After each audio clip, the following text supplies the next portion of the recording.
Greetings once again, beloved multiversal soul familia. And here we are, back again, hands above the table, rocking out and knocking out part two of today's session. And we left off in part one with the finch and the peach. Particularly energy focused on romance and inner strength. If you are single, there will be more opportunity for connections, options.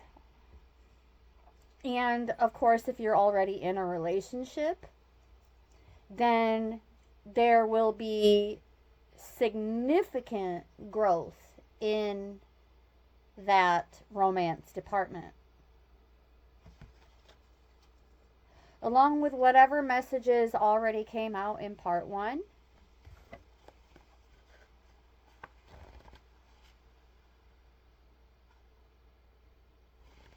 Let's see here. Okay. Your vibrancy and charm have led to a blossoming romance. Be open to and accepting of new love's many delights.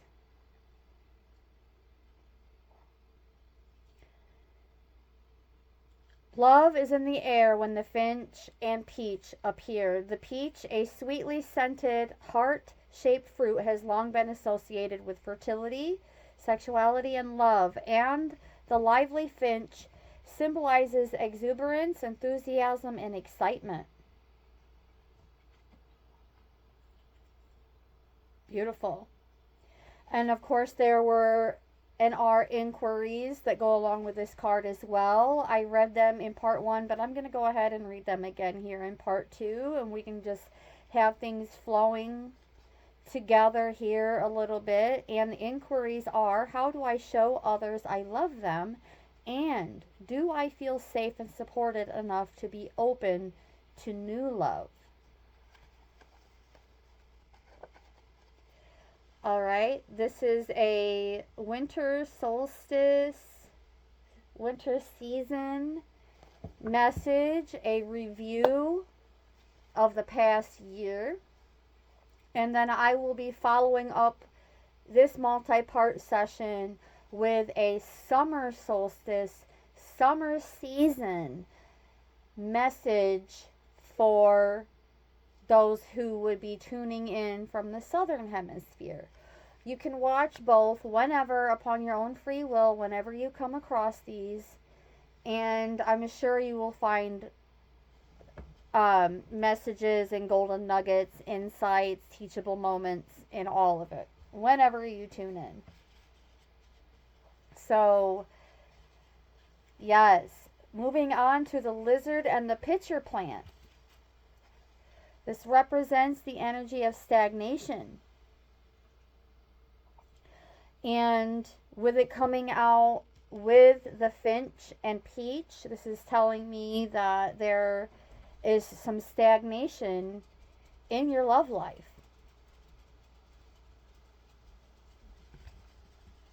All right, give me just one moment to close my studio door.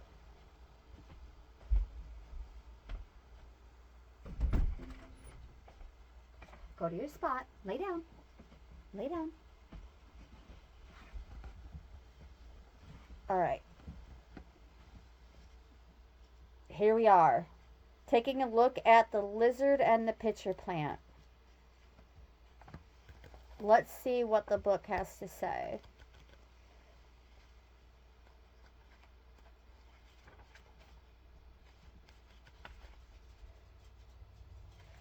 In the upright,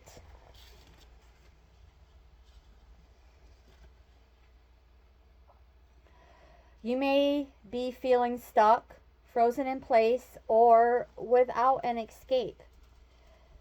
Reflect on the lizard's ability to shed and regrow its tail. There may be things in your life you can leave behind, making way for new growth. So it's like getting off the carousel or hamster wheel, but even in your love life. Now, it's typically placed on my heart to mention that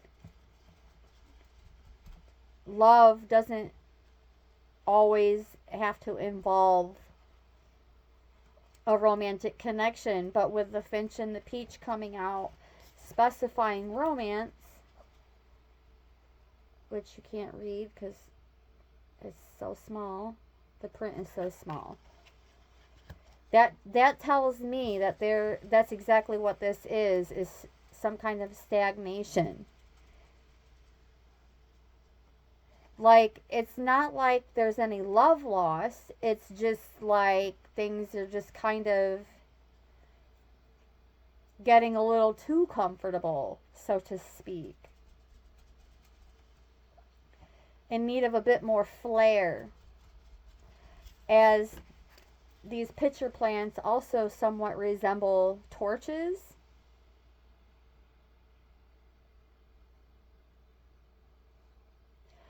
So it's giving like lighting the way, but also burning away the stagnancy. Adding a bit more flair to your love life going into 2025. That may not have necessarily been even relevant in 2024. Or getting over this stagnancy is something that you made a focus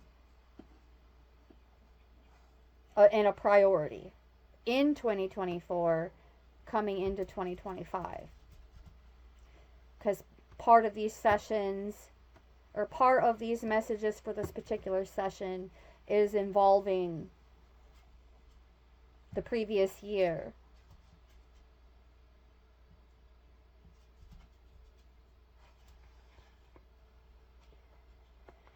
The carnivorous pitcher plant traps its prey within its leaves. The lizard, which may occasionally find itself ensnared in a pitcher plant's trap, has come to represent death and resurrection, as it possesses the unique ability to drop its tail when stuck. A new tail can grow in the old one's place through it, though it is never quite the same as the original. So this is also giving like regeneration, like shedding the old, but not all of the old. And now it's giving me, don't throw the baby out with the bathwater. And that saying and that message has been placed on my heart for several months now, but I've only said it a few times on camera. But it is just so relevant. Like, it's like saying not everything has to go. This is where the power of discernment comes in. If it isn't useful, if it isn't purposeful, and if it isn't meaningful, it's time to take that same torch that's lighting the way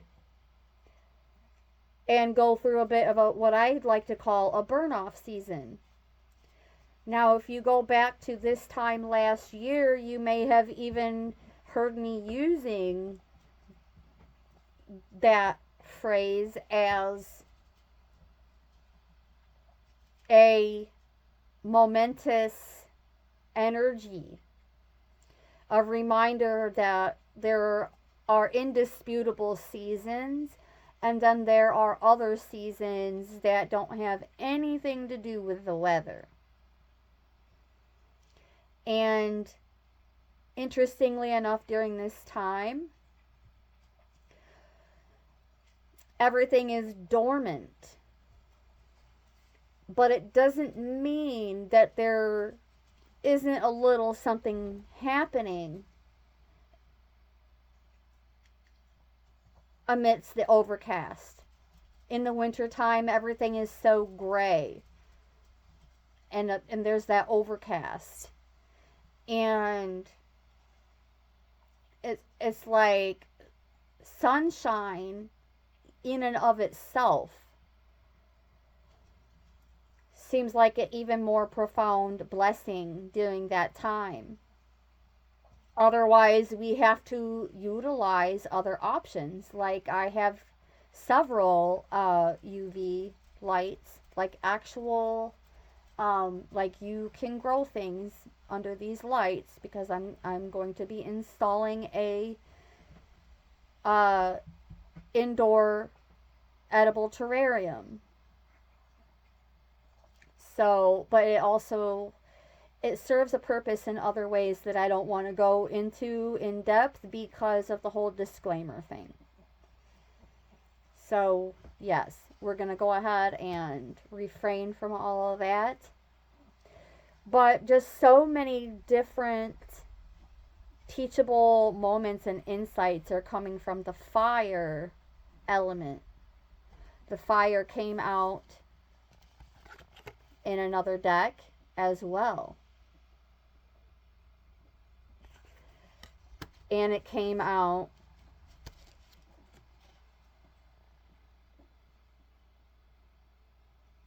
in the animal spirit deck.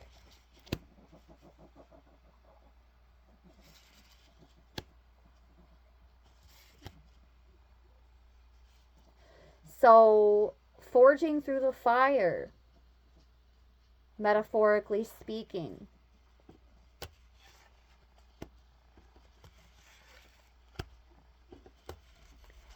And it's a task that may seem pretty harsh and demanding. It most certainly isn't for the weak.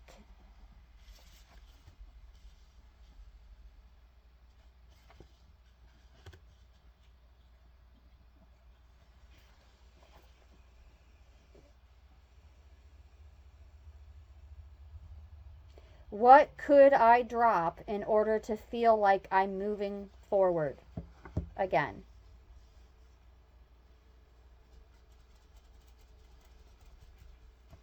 And it's like that God spark is going to light the way. The solar flash is an inside job. It's inner temple. It's inner temple work. The internal sun, that God spark. And yes, other people have used that terminology. And it means the same thing, nevertheless. When we are in the flow, nothing feels forced, only forged.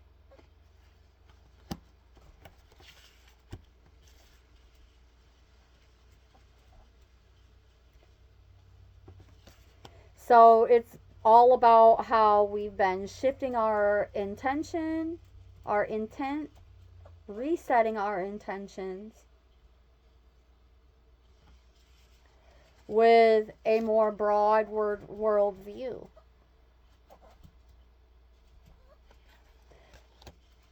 Also reconsidering our whys and what lights us up with that oyster.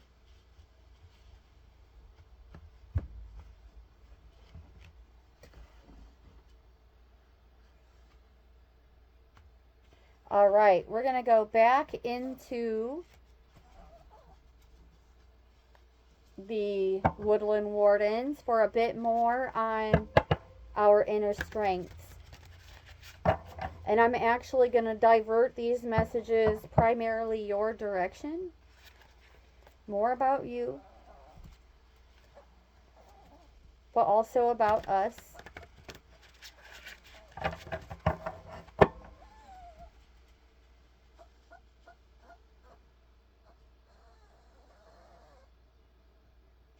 Bella's over here whimpering because she can't get up in my laundry basket. Give me just a moment. Come here. Come here, pretty girl. We'll figure out a nice cozy spot for you. You're not going to lay on my clean towels. You are not going to lay on my clean towels. No. Wait. There you go.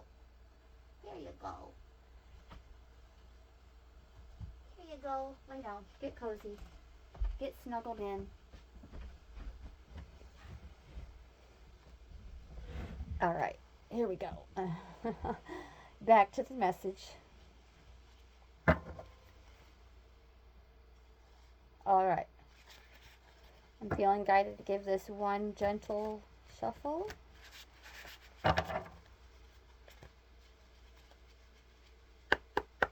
And here we go.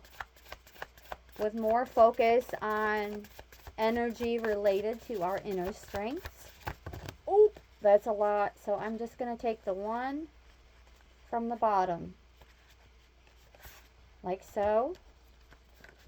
And put the rest back.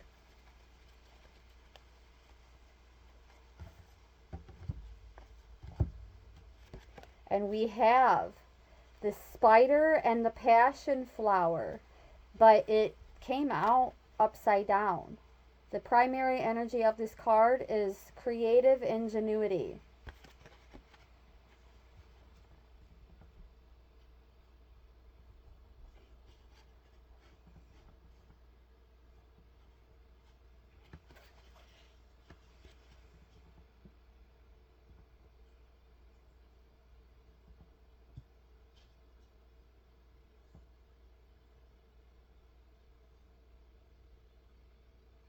Ooh. Okay, and there's a message from the image that I'm catching here. As there is a broken piece of the web over here, a quote unquote perceivable flaw. Okay? But notice that the spider isn't looking over there. They're focusing on the beauty that they co-created with the divine.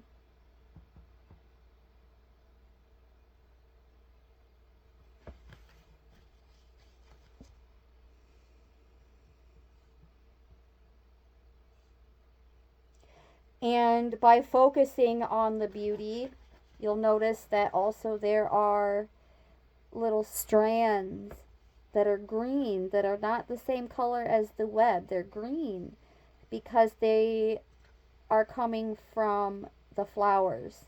And it's like the flowers are extending their strands to the spider because the spider chose to focus on the beauty of life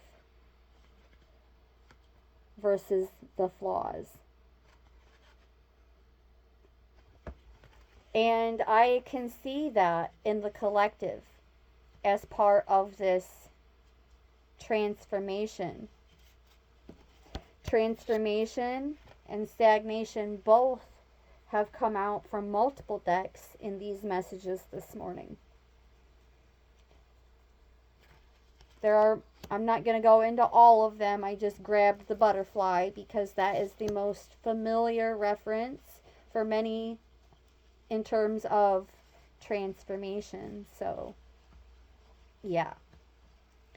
Let's take a look at the spider and the passion flower and see what this means in terms of inner strengths.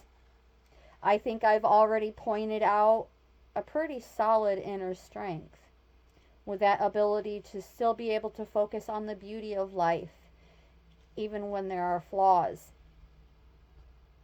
perceivable flaws, like there's actually evidence of a flaw, but nobody's looking there. The spider is not looking in that direction. And it's a garden spider. So it makes even more sense that they're more focused on the beauty and growth. Tending to our own gardens, I just heard. Tending to our own gardens. Let's see what the book has to say.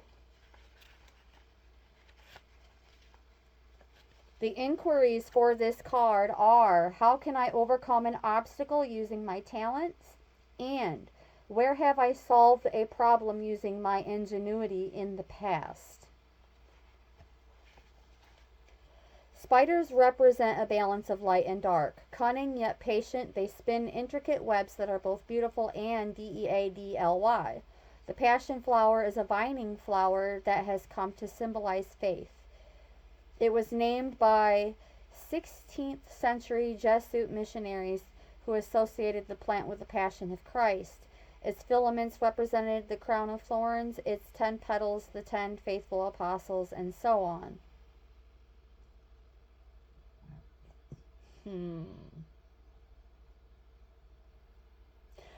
I don't want to focus too much on falsehoods here, so we're going to move along to what this card means in the upright. You can solve your problems unconventionally and with cleverness. You need only exercise patience in order to fully appreciate the results of your labor.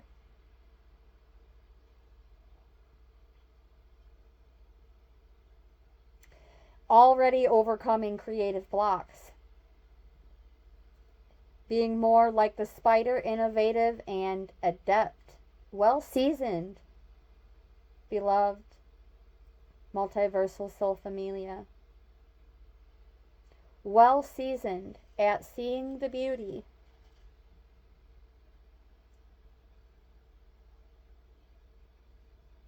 in an earthly construct that in the 3D is distorted. Seeing the potential for that 5D and higher.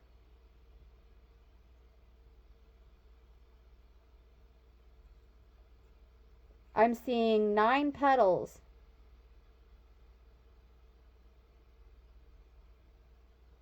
This is year 9. Completion. But what does completion also mean? New beginnings. With a broader perspective. Aiming for higher ideals.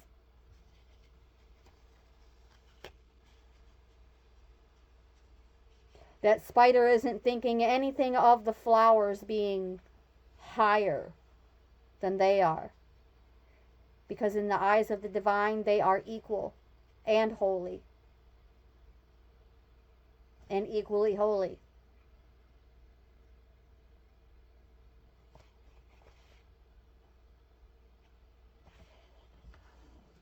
And having the ability to perceive that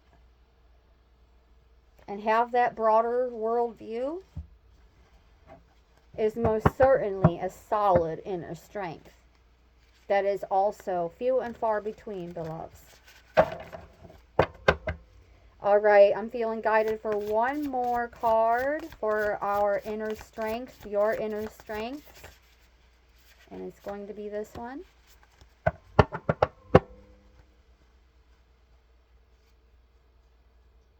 Where you can draw your might and strength during times of need and reminding yourself of your potential that you have within you, that which it takes to deal with anything that confronts you. We have the badger and the ginkgo, healing wounds. Talk about the timing with that, with what I was just saying and the card itself.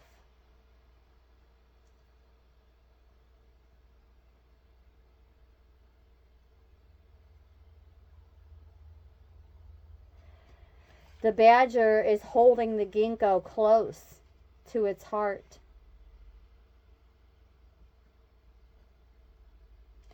And a reminder that some things, including our inner strengths, are meant to be held close to our heart and not necessarily be all-inclusive or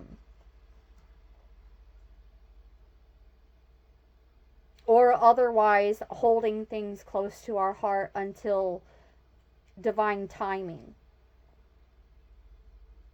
for the reveal. Taking more time to apply efficacy to our regimen in terms of healing. All of us have triggers. All of us have flaws. But in the same breath, all of us are equal. All of us are holy. And all of us are equally holy.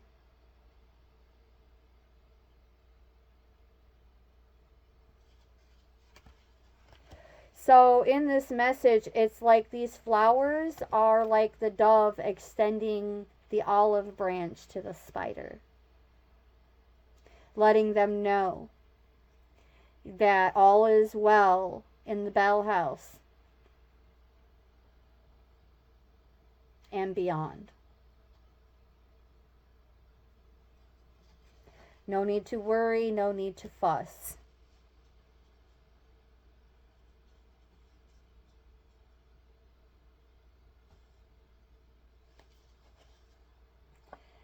Let's see what the book has to say about the badger and the ginkgo.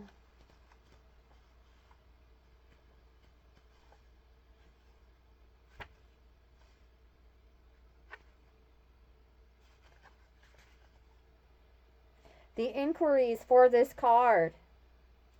Am I inflicting my own wounds on others, or what steps can I take towards healing?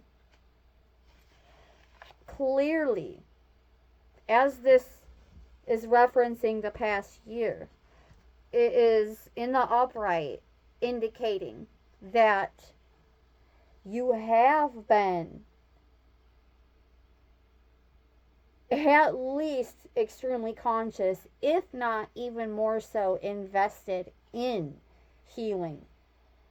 Everybody that I know to some degree was on that same wave at some point in time, like 2024, it's been good, but we are so done. We are so done.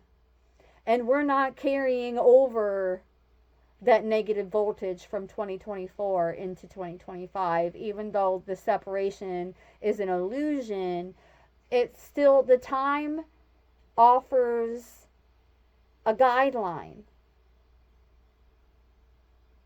to either expand or retract or contract.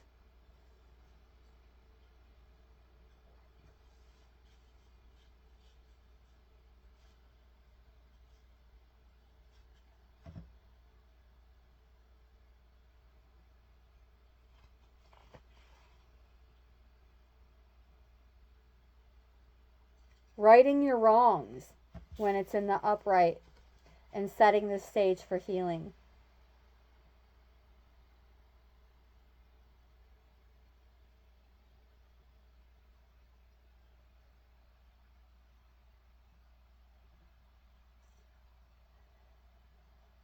The badger invites us to reflect on harm that may have been caused and seek to heal old wounds.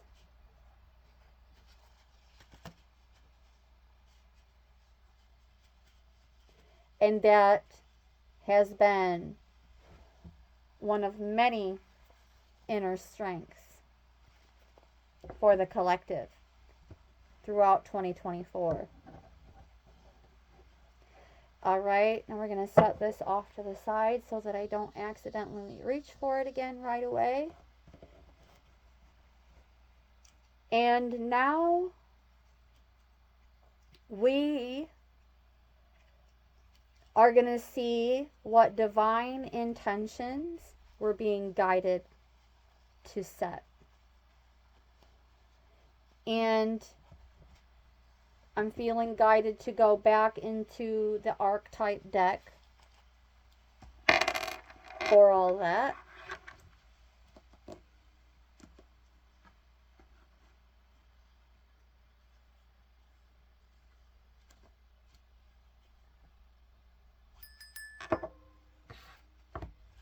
So that's what we're going to do. I'm going to give it a nice gentle shuffle and then we will spread it out.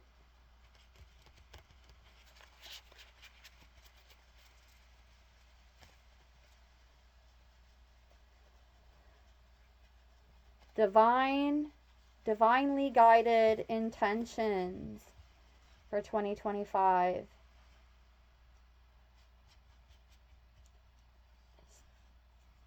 Some of us celebrate the new year at different times when springtime arrives. So this is relevant any time between now and whenever you meet the spring season in the southern hemisphere. This has already occurred. So this is why we're doing a separate session for the southern hemisphere. So I'm going to be at it most of the day today. Yesterday was the tail end of a soup and juice cleanse that I've been on, eating very little solid foods except for raw fruit and raw vegetables, which also seem to, subjective to my experience, kind of help things along, resetting my gut, all kinds of things going on. And so here we are back again with double for your trouble. Yes. And we're going to go in where it feels a little cooler than usual.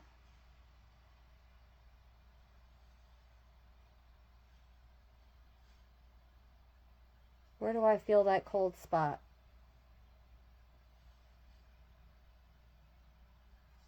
Right about here. And we have the offering in terms of setting our intentions.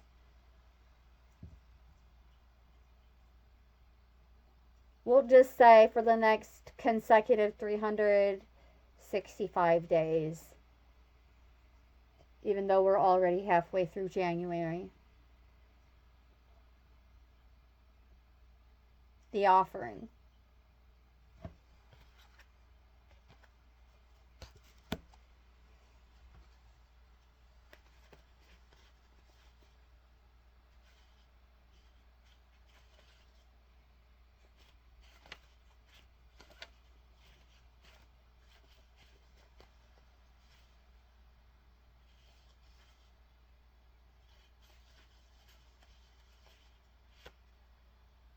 When in the upright, representing generosity, volunteering, donations.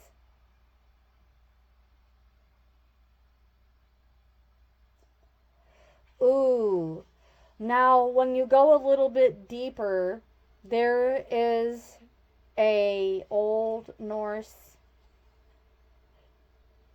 teachable moment through this deceased mortal named Odin about when they sacrificed their eye for wisdom. All the wisdom of creation, to be concise. Now, I'm not telling you that you need to go pluck your eye out to set good intentions for 2025. I'm not saying that at all. It's extremely metaphorical and not to be taken literally in terms of that teachable moment. Plucking the eye can be something as simple as taking a full, sincere hiatus for even just a day.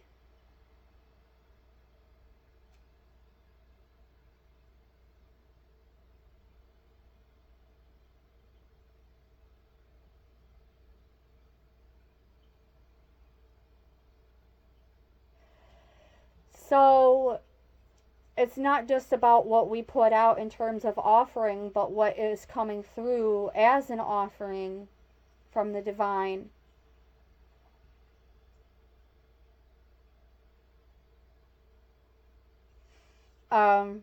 Recently we had a moment of silence for those who lost everything out west, and it's something to that degree, but going deeper.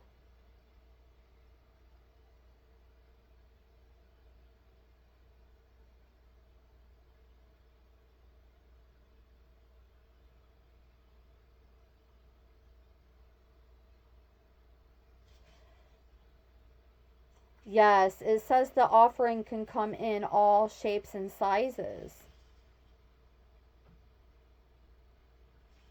And if there is a gift that you have been considering giving to another, that is a great way to get a solid foothold in the new year intentions with generosity, gifting. Now is the time to do so. And it's going to set the tone. Unlike other cards in the deck, the offering carries a clear as day message and a call to action. As you may have guessed, it's time for something to be given and given up for the sake of the bigger picture. If nothing comes to mind immediately, though it's likely it will, take time and meditation to consider what must be offered and who is to receive it. It's likely you'll feel attachment and hesitancy, you'll make excuses, but recognize the link between the word sacrifice and the word sacred. One leads to the other. When we offer up something to the greater good, we lighten our load and become more able to serve. Imagine for a moment if you were to offer your whole self unconditionally to the world. For now, start small.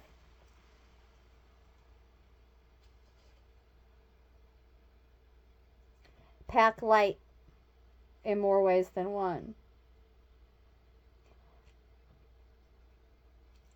Also, clearing the space for the new.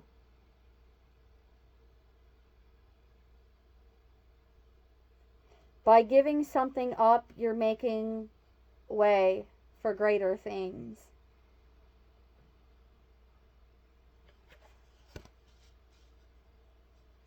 It could be as simple as giving up on a habit, a less savory habit. And then therefore also invoking the opposite. Getting started on developing a new healthy habit. Again, all this energetically sets the tone for the new year. Let's go a little deeper now, so to speak, with these healthier habits. See what the animal spirit deck has to offer in terms of insight and teachable moments.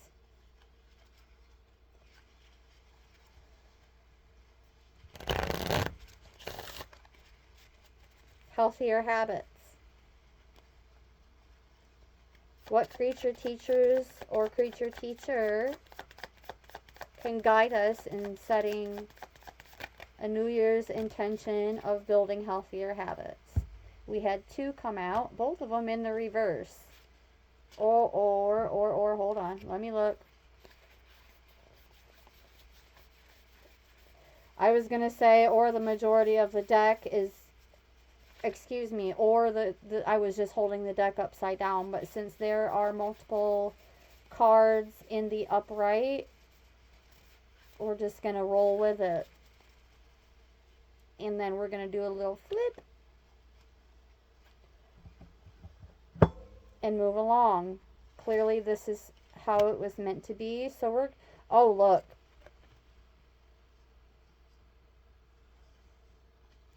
The spider is out again.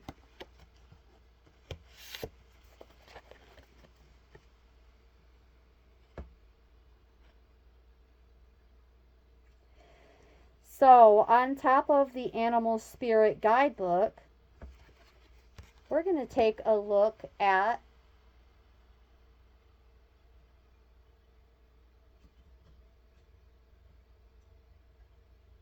the spider totem.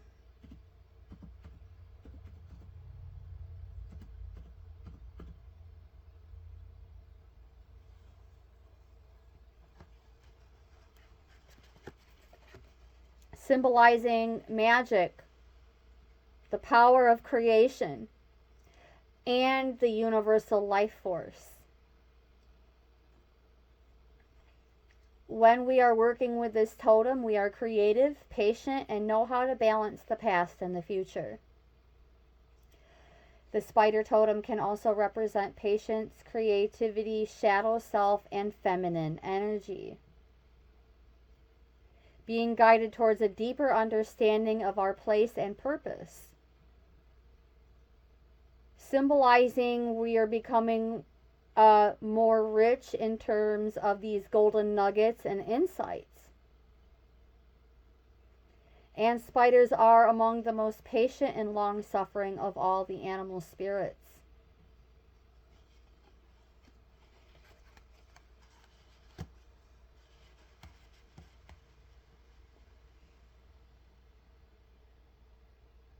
There's more, but I want to find a good one to tap on, since this creature teacher is so significant.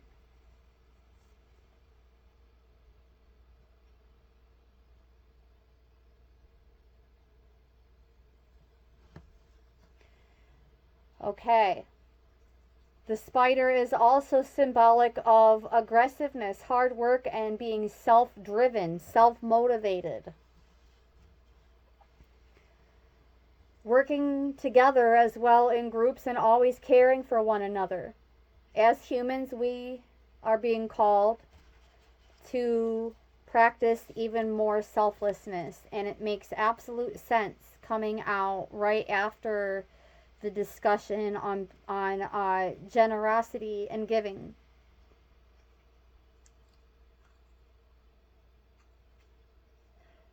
If you're really on board with part of the energy of year 9, 2025, and true prosperity and living a more meaningful life, we start by giving. And if you feel as though your hearts and your pockets are empty and you have nothing to give, just remember, your heart, your love is always enough.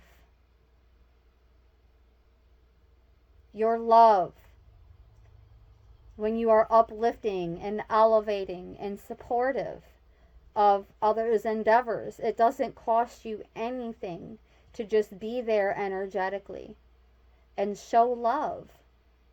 Demonstrate it, be it, because we are love.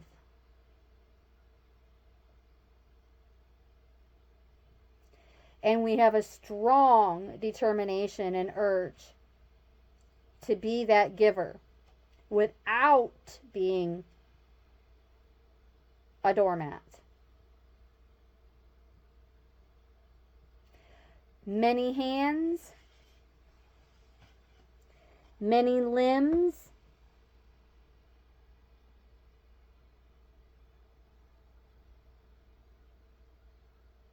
translates to better outcomes. Embracing teamwork at work, at home, or any other gathering of any type. Being more community driven. Again, I said in part 1, it's not about the me, my, and I's anymore.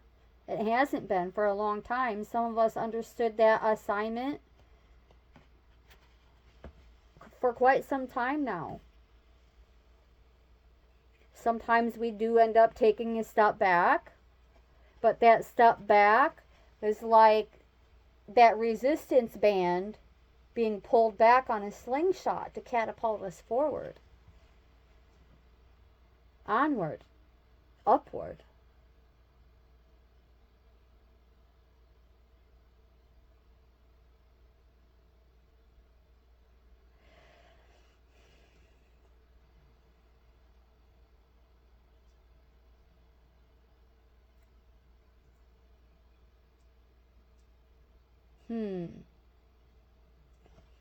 Okay, if you have been seeing spiders in your dreams. Now remember, this is still pertaining to setting our intentions.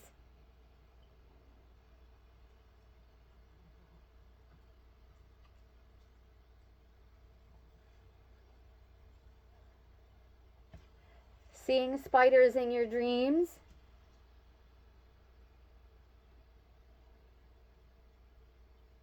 they are a reminding message to move fast in closing down your business deals and partnerships. A colony of spiders means togetherness and team building.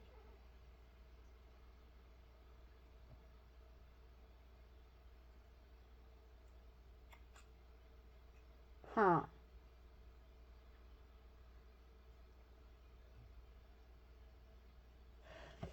I really think I'm not even thinking this. It was just placed on my heart. But this really just has more to do with wrapping up loose ends in terms of vocation and other connections. Wrapping up loose ends. See the broken strand right there? See the loose end? By working in community with the flowers, the garden spider is being extended, the vine of the flower, by faith alone, to tighten up those loose ends, to secure them again.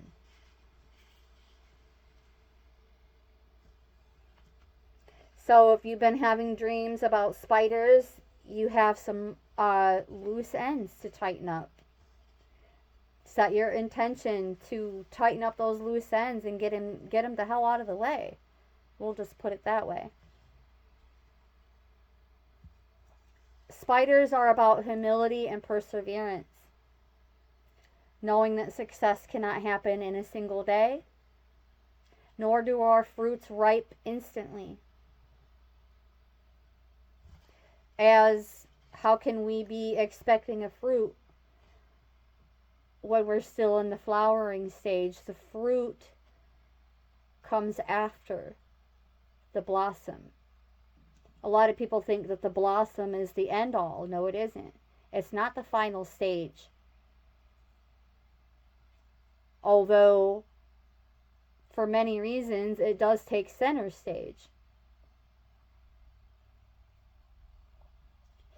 So, as we are setting our intentions for 2025,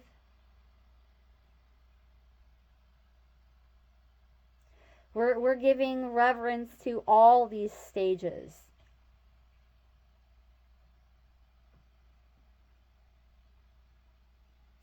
And the rose hip is the fruit of the rose.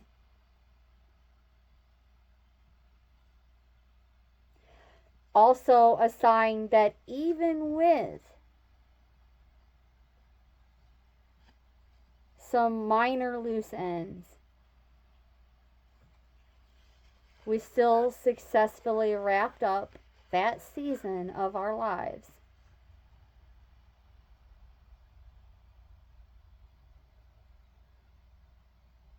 With humility and a servant-driven heart.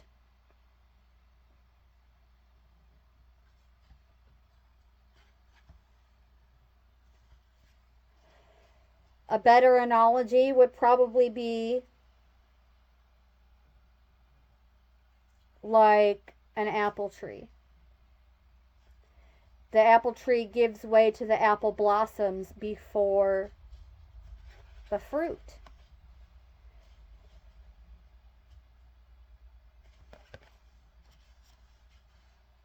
So giving reverence to every season and every stage of 2024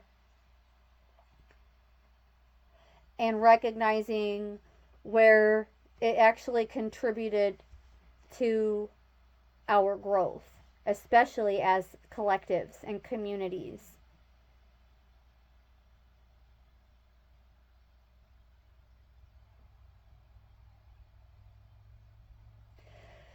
With accountability and integrity.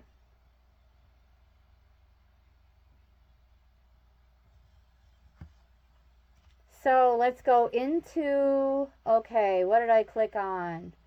Sunsigns.org, spider animal totem symbolism. Let's scroll. When do we call upon the spider spirit? Well, it's here. And this is why. When you feel like you are not getting it, your enthusiasm, zeal, and anxiety to go on, the spider spirit will be the best guide for you. Besides, this spirit guide teaches us to give up and that giving up is never an option. We can look for an easier way to accomplish our plans. Further, call the spider totem when you cannot control your ego. The feeling of pride, bragging, and undermining others will cost you. Thus, the spider will teach you how to go about it. So, again, this transcending the ego, the false self. So adamant. And it's never a one and done thing. It's something that we will have to continuously work on all throughout every season and every stage of our lives. Prophetically foretelling the fulfillment of our missions as we continue applying our knowledge in life, which is the opposite of ignorance. We're overcoming ignorance and transcending the ego.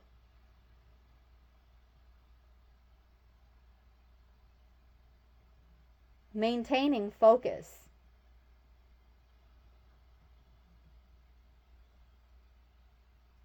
As builders, the spider is a great architect, not the great architect, but they are a great architect.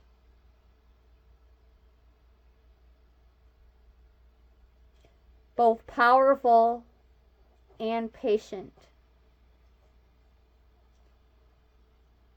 Knowing that we can afford to pay attention to how our missions are coming into fruition. Confirmation from the belly growl. Let's talk about the octopus in reverse. And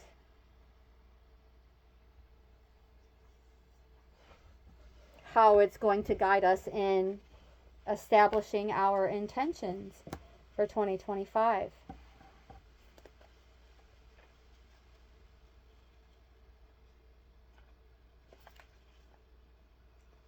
When out of balance, being needy, clingy, or lacking courage. Feeling a bit timid lately?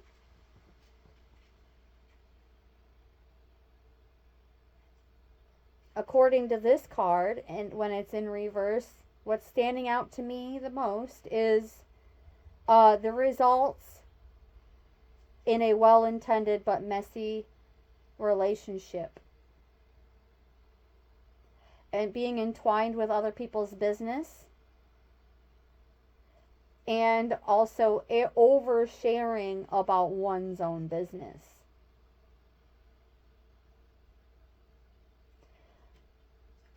With this misconception that by doing so, that's what it means to be close with another.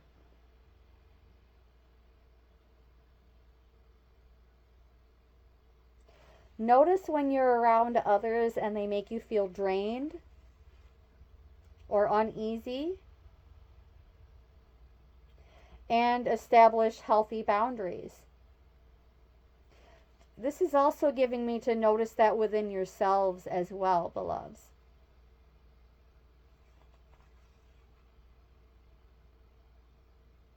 Notice when it's time for you to practice self-restraint, retention,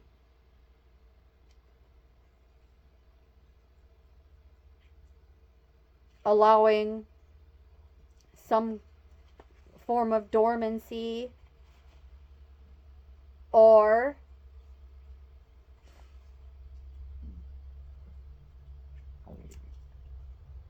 what would be a good analogy?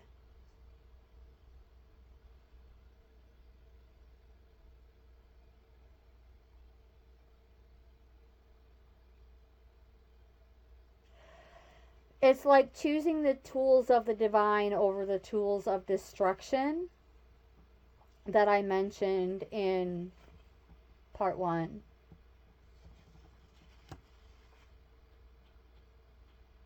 How to bring it into balance. Space to oneself and talk therapy. But it's like I'm hearing know who you're talking to. Like not everybody is going to be your therapist. And not everybody wants to know all of your business. It's like dumping, emotional dumping or trauma dumping. Setting our intention to do less of that and not necessarily allow all things to go dormant, because that in itself can be damaging when we're stuffing things down instead of letting them out. But it's really more about a situational connection, but not a transactional. So it's an unconditional connection, but not everyone you have an unconditional connection with is going to be the most ideal person to go to. It's more situational.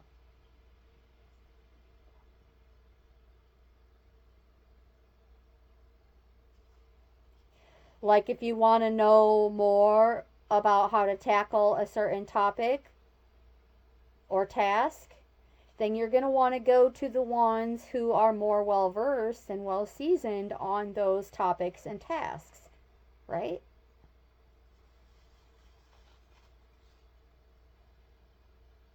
Which means that you have to be able to establish trust of some kind, which makes it even more situational, because you can't trust just anybody with this emotional dumping. We're actually being guided to avoid that, the trauma dumping and the emotional dumping. A lot of people like used to say, some of them still say, like save the drama for your mama. I like to say save the drama for your mama llama, or save the drama for the llama.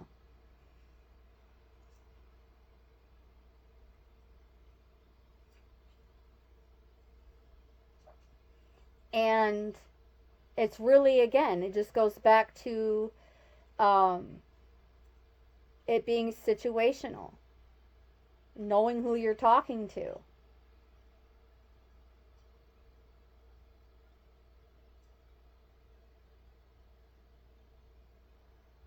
You're not going to go to a plumber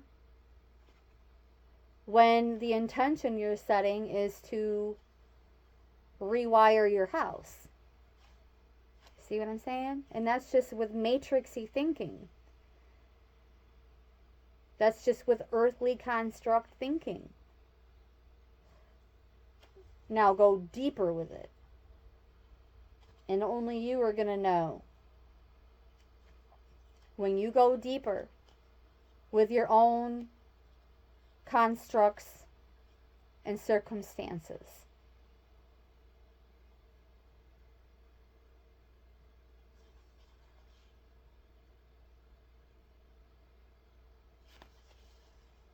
Yeah, you're just plain and simply going to want to go to the right person for the job, for the task at hand.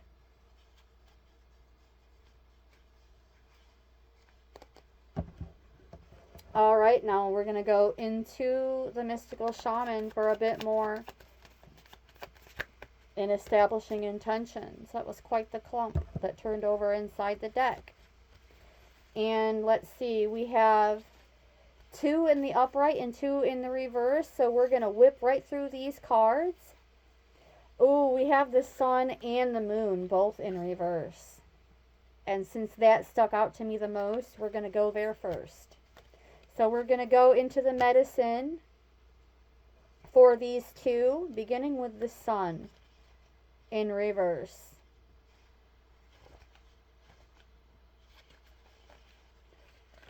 The medicine.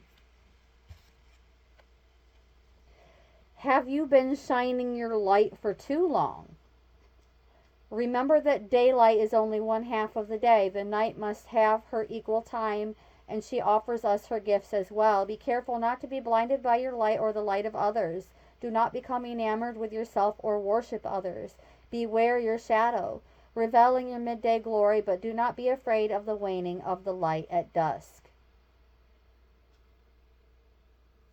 So this is confirmation on the discussion we were having about dormant. And when I say dormancy, I just mean like a period of stillness. Like we can still do stuff and be active and proactive, but chill. Just chill, why don't you? The sun is in reverse. So there is this overcast. There are more cloudy days than sunny days. And that is a sign to just chill. Just chill.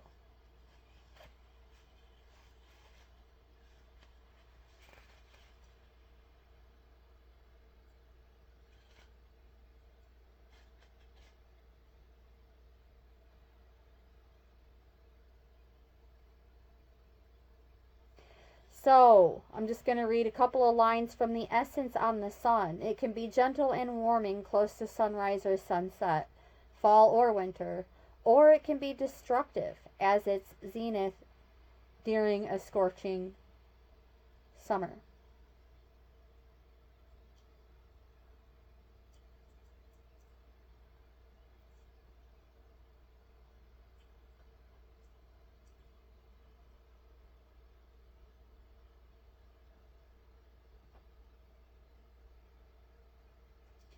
So, it's saying in so many words that as seeds, if we don't sit in the darkness and embrace that darkness, that hibernation period,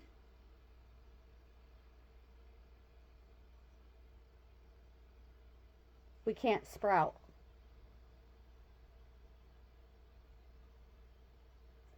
So new things cannot spring from a seed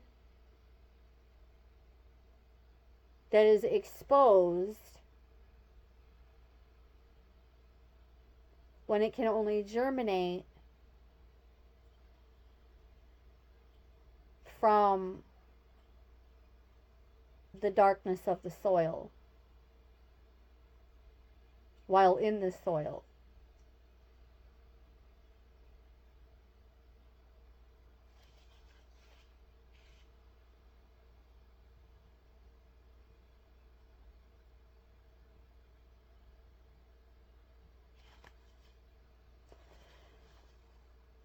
And now we're going to take a look at the moon. The medicine of the moon. This card calls you to go on a journey of renewal. See? Just like the moon does every month, so you can get unstuck, whether from a specific situation or life in general. For this, you need to make time to be with yourself without the distractions of modern society and have the courage to look at the unwanted or unembraced parts of your being until you arrive at a place of resolution.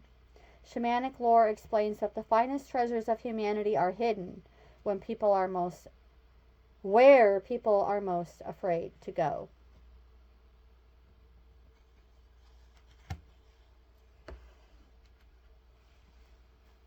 So, hidden strengths, supporting new intentions. Now that that is out, we also have lightning, but this is in the upright. In terms of establishing intentions.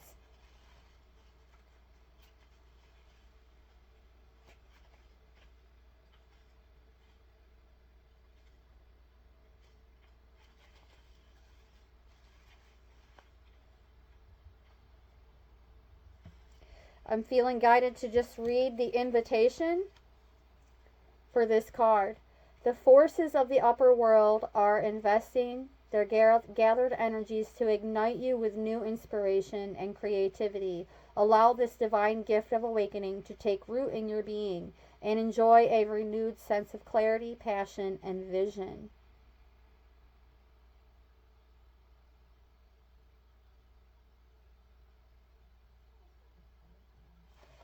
So accept your destiny that's being given to you, being presented to you by this lightning. Understanding that as we embrace our missions and assignments and our purpose, we understand that there are seasons and stages, and at this time, it's more about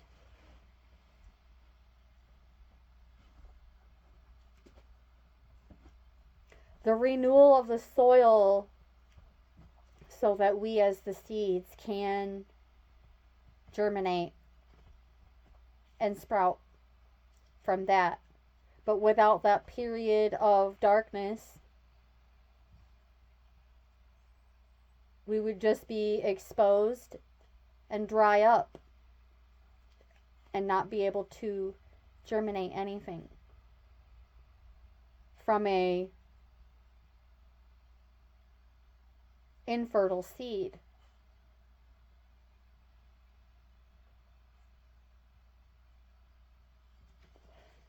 So all stages of fertility,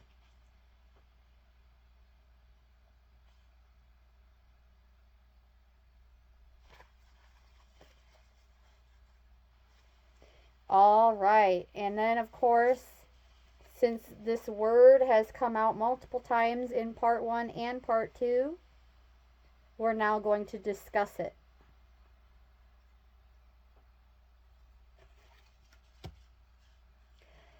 Master number 44.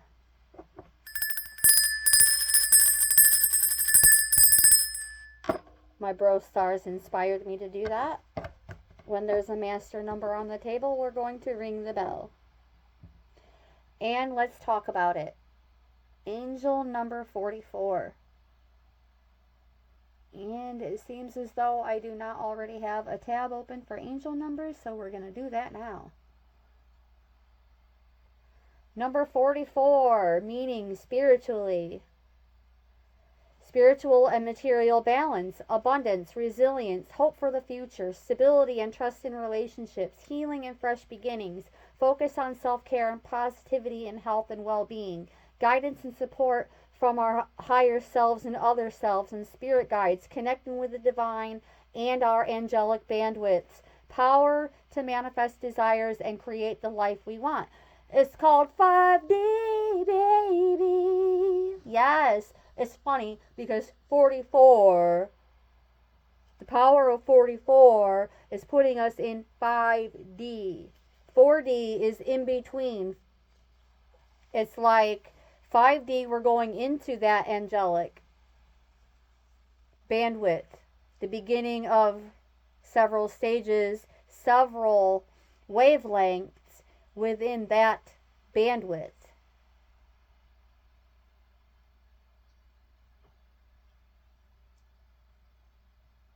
And with the same number in sequence, it's amplified.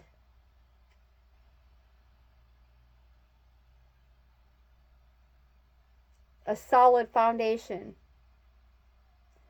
And everything that I just rattled off about the number 44 and its symbolism literally just summarized everything that I've been saying in both videos.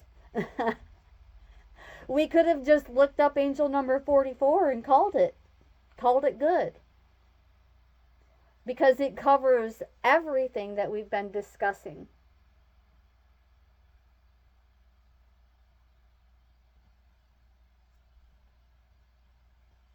It covers everything. What to release, inner strengths. Now, discussing our intentions. Moving along.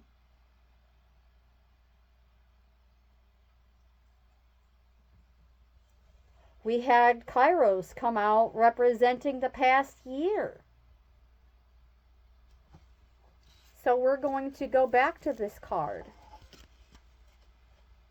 As I'm being guided to draw these messages to a close, because we have blue and several shades of blue here,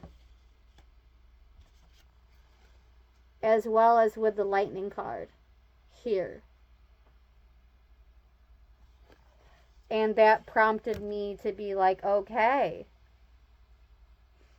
it's time to wrap this up. And that's what we're going to do. Especially since that master number 44 came out.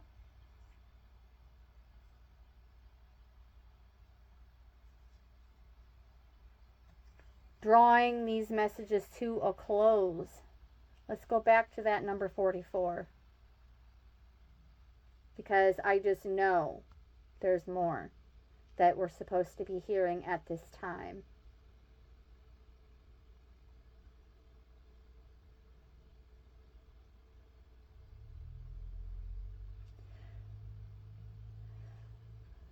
From numerologist.com.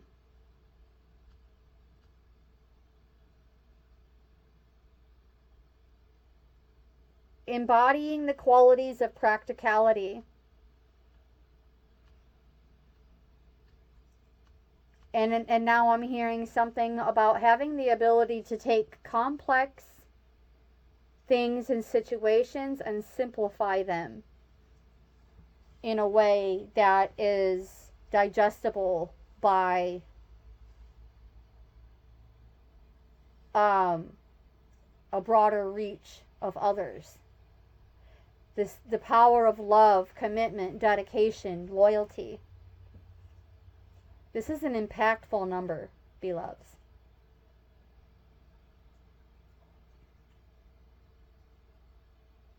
Developing stronger bonds with our higher selves, as well as some of the people close to us. Just keeping it a buck. For, the matrixy thinking and the mission focused, mission driven thinking. Being more mindful of our emotional states and how it shapes the dynamics of our relationships.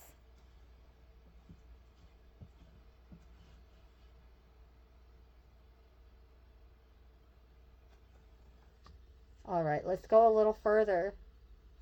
In terms of our vocations, conveying the message that we've been working hard for our dreams and it's time to take action even more. Be more assertive in achieving our ambitions.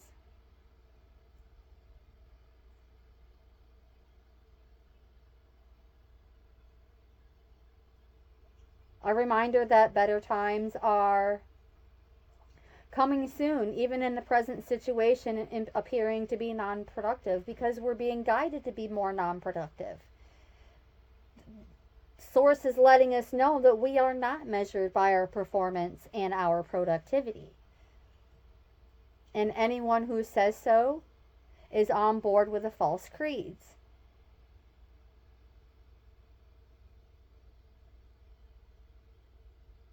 Anyone who speaks out against our productivity and performance. In that moment, just know it's not the person, it's the ego. It's their false self speaking these blasphemies,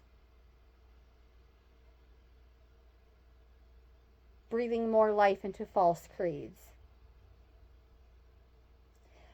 This number also symbolizes power and stability.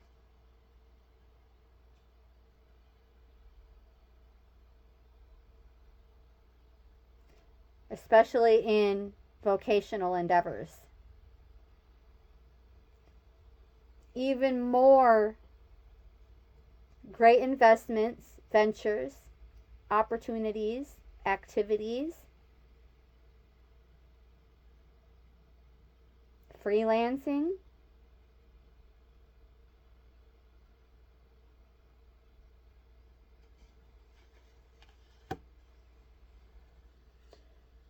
decision making involving more careful thought processes rather than rash actions taken without consideration beforehand.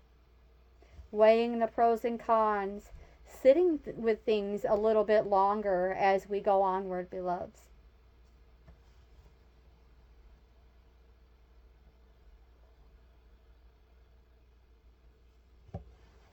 All right. So let's wrap this up.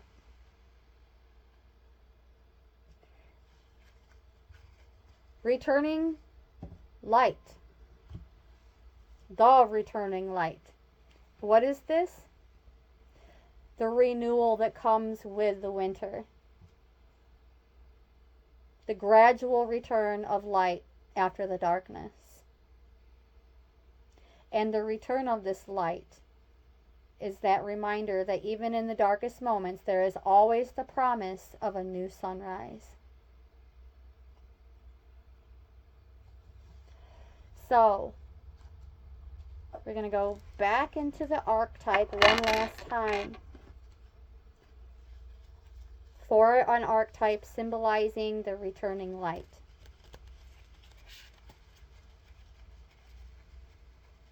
One more? Okay. It is my honor.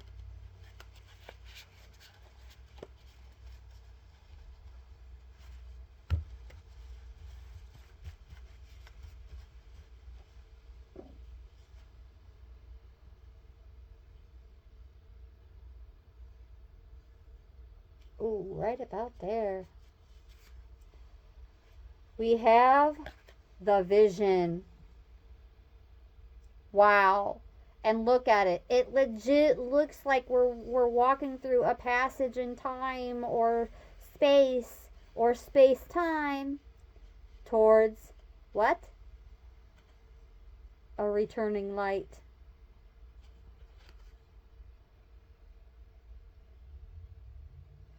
And with that mountain in the background, that actually looks like the mountain card inside of the Ouroboros card. The, oh my gosh. There's the serpent, and then there's the cosmic egg that both have an Ouroboros. But I think there's other cards in this deck as well. So I'm actually going to read from the vision, and then I'm going to read from the mountain card for this deck, because that is what's been placed on my heart, even though the mountain card is not on the table. But first, let's read from the vision in terms of the returning light.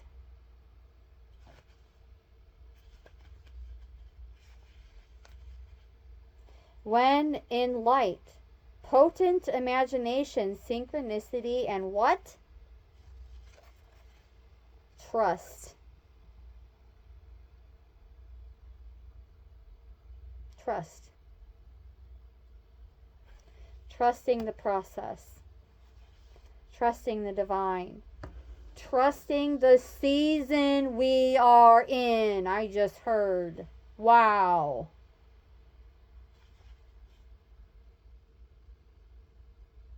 We can gauge how connected we are to our vision by how tired we are. Since the vision feeds us energy, it affects our life force and vitality.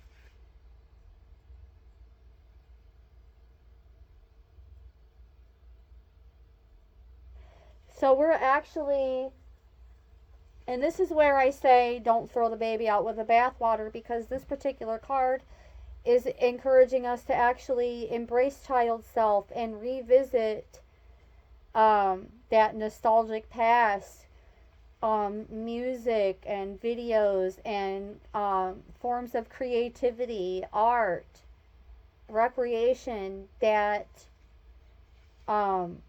will in turn activate our vision. It is said that we are each born with a vision, a destiny towards which we are aimed. It's also said that we forge this vision the moment we're born. Thus, we are sent on a lifelong journey of rediscovery, not discovery, rediscovery. Such is the elusive nature of the vision. It slips away, yet it guides. It appears in strange dreams and surreal images, seemingly unattainable and preposterous. When we are connected to the vision, we carry an inspired, enchanted aliveness that others recognize. We trust the world and its synchronicities. We walk through new doors into wondrous opportunities. We all want to be near those with vision. They emit energy more potent than any elixir. When we lose connection to the vision, life becomes dull and exhausting, lacking meaning. Bring back the mystery and bring back the dreams. Bring back the visions. The offerings.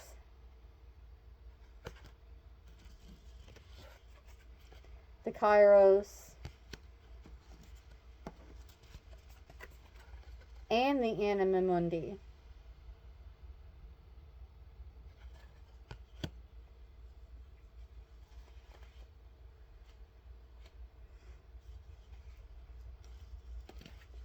Realigning. Realigning. It came out in the upright, meaning that we are getting back in alignment. And also, decision making seems to have become a much easier task.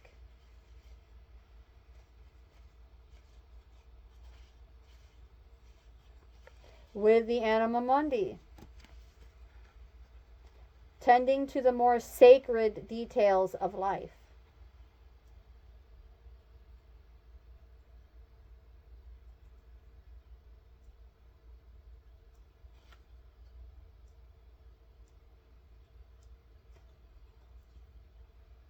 Available anytime, anywhere, to anyone, day or night, rich or poor. It is a process of unveiling our resistance to its love.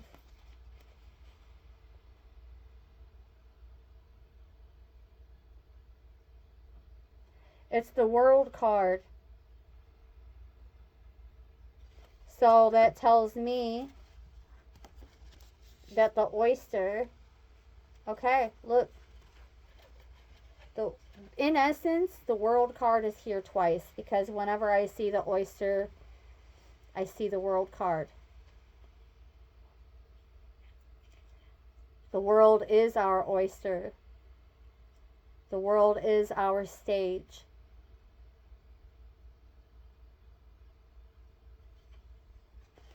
Even in our darkest age. Bars.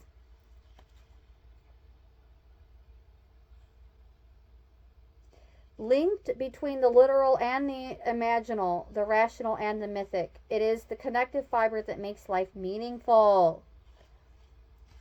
A more meaningful life.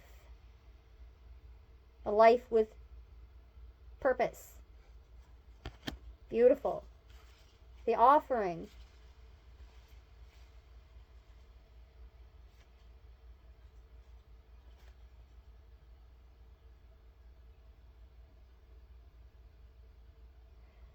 Recognizing the link between the word sacrifice and the word sacred, one leads to the other. When we offer up something to the greater good, we lighten our load and become more able to serve. Packing light in more ways than one, lightening the load, but also beaming our light, expressing it, sharing it, showing it. Shining our light on dark places. By embracing the depths of the soil in this season of renewal, we are also shining light on it, metaphorically speaking, breathing life into it, guiding that germination.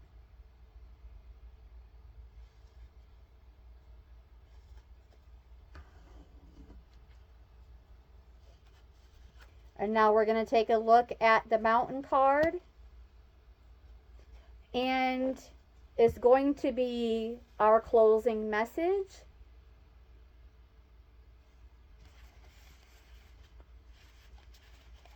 Embodying this cycle of rebirth. Let me see if I can find this so that we have a visual.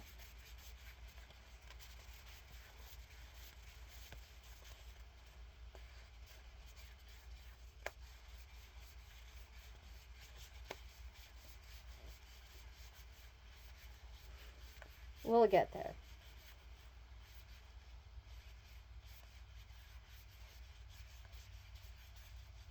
This card's been coming out. Here it is. It's been coming out for me often in the last couple of months when others pulled from this deck for me.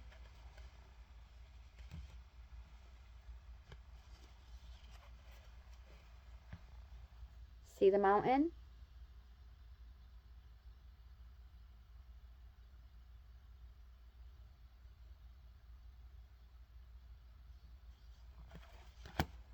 Let's talk about it in the upright.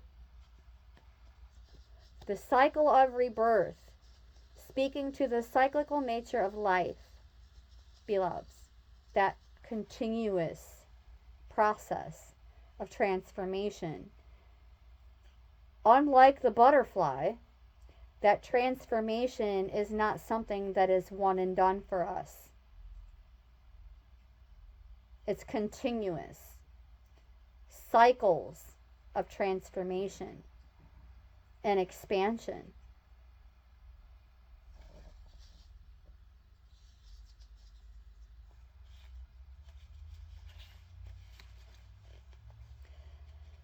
I should live.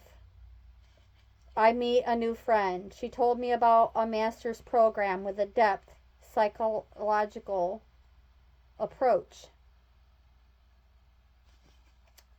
Jungian approach. As she spoke, the words archetype, dreams, image, theater, alchemy, and myth rattled and sparkled. 2 weeks later, I found myself in Southern California milling around the school's campus as a prospective student, leading them to their mythologist, so on and so forth, leading yet again to a dream, the kind that sticks with you, the images, phrases, scenes you can't shake, understand, or resolve.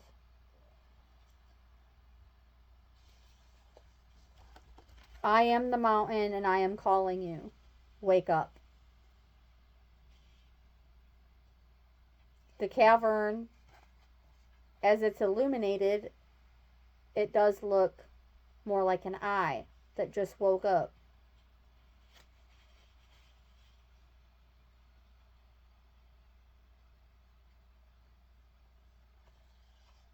The mountain as the guiding image.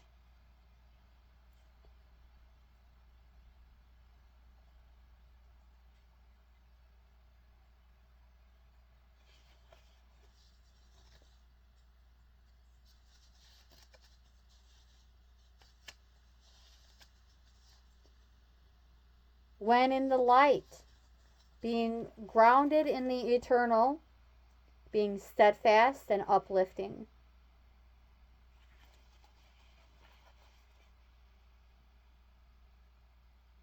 You are the central mountain, and the central mountain is everywhere. Quoted by Joseph Campbell.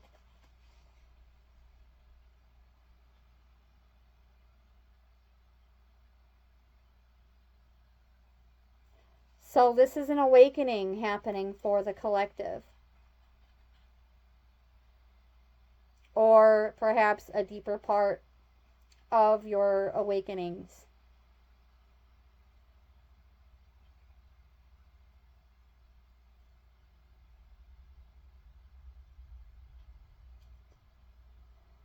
The mountain stands eternally in our awareness, calling us towards its peak. It stirs up stoic and regal feelings, reminding us of the long line of spirits, sages, sadhus, and gods that made their humble thrones within its snowy peaks. I like to refer them simply as deceased mortals with stories that have teachable moments and insights, not to be worshipped. Beware, as the mountain can affect us in two ways. It can inspire and enliven us to rise to new heights and peak experience, yet it can also create isolation, competitiveness, and an inflated sense of self. Standing upon its heights can activate the purists and the perfectionists in us, creating separation from those we deem to be below.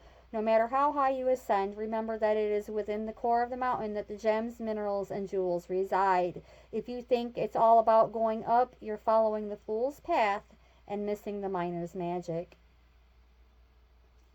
Dang! The mountain's calling us out. This is the rebirth, an ascension, an awakening. And it's also giving, as we awaken and ascend, remember your roots. Continue to give reverence to ancestors. And other selves in these higher bandwidths. Our angelic selves, our ancestors, our ascended master selves.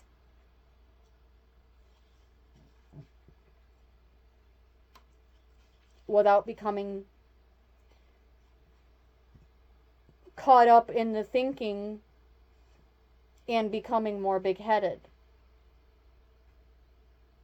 This is why it's saying, remember the humility.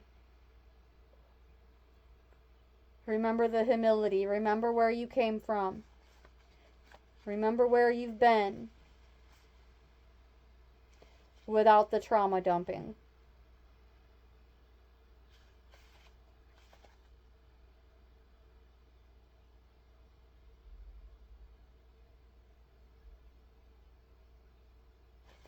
Sharing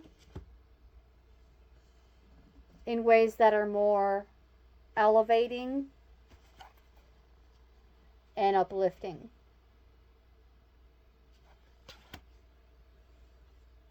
With the right people at the right time, in the right place, for the right reasons, is what I just heard. Contributing to and expanding on these cycles of rebirth, because that's what this is. Year 9, a sign of completion, which is also a sign of rebirth.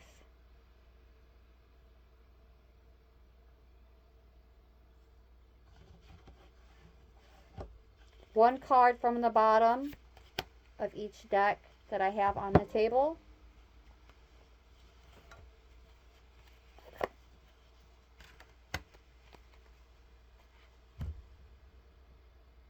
Except for the archetypes deck.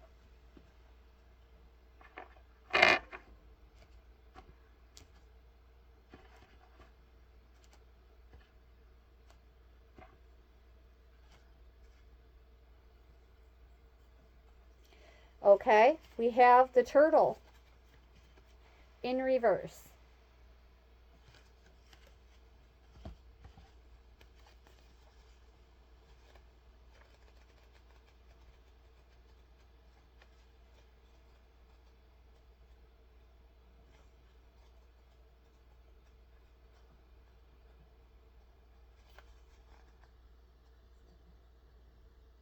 When out of balance, it slows us down to a halt. Well, perhaps at this particular moment, as we continue on our own free will and free time, to go through all of these stages of this winter solstice, winter season message and 2024 review series.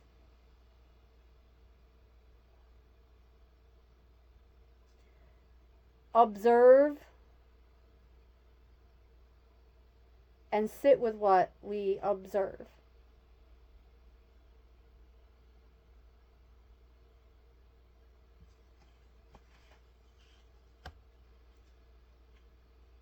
This will help us to ground and connect to these rebirths.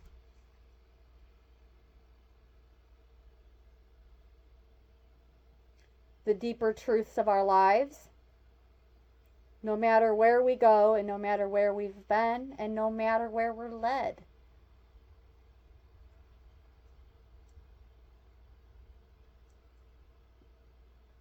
Turtle energy is behind all great writers and storytellers. That is we.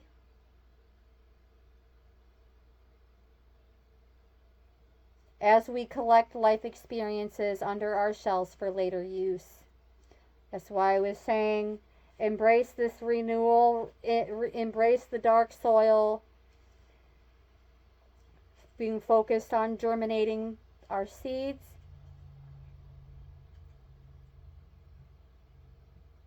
And of course, they will be brought to the light for greater use when it's time. Closing all the other books and beginning to tell our own true tale.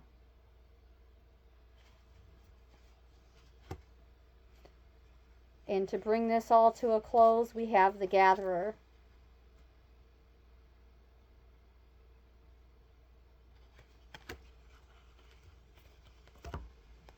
Messages of the cycle of rebirth from the Gatherer, number 21.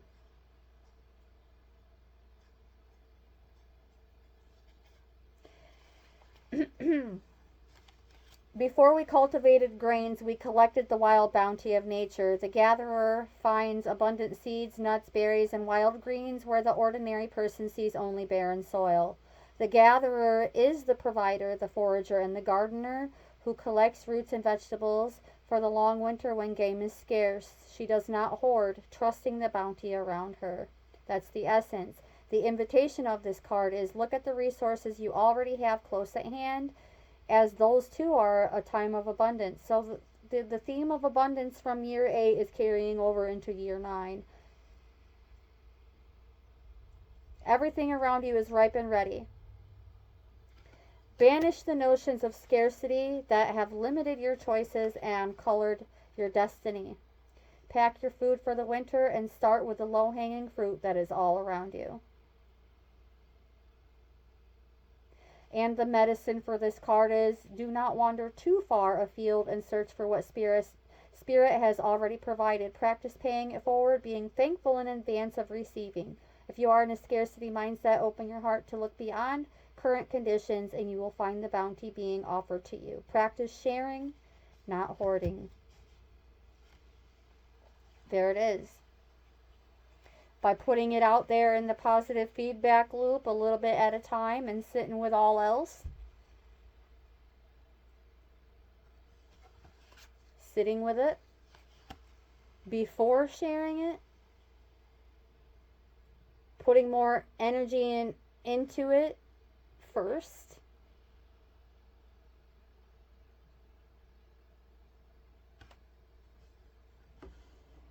it's giving me like not plucking too soon.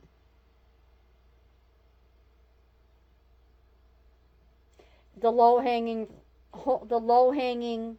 fruit is what we're being guided to reach for, because it's already ripe and ready to expand on.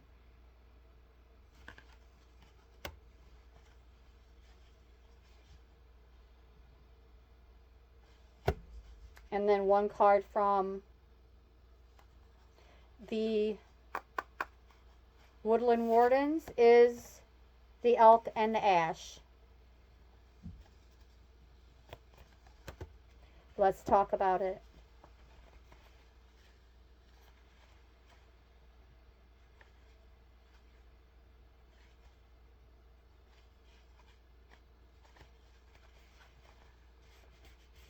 And the inquiries are, am I prepared to face upcoming challenges, as well as how does inner strength differ from outer strength, and what situations call for each? This is clarifying what I was saying about everything situational.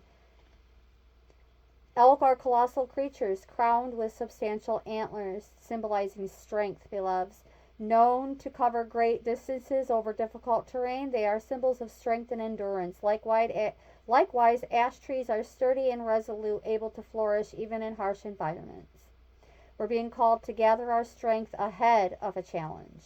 Face it with confidence in our own stamina. And this is why we're sitting in the dark, in that deep, dark soil, to sit with it a little bit longer. And then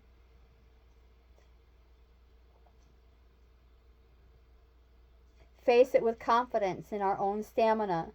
Tame and unruly elements that try to derail us.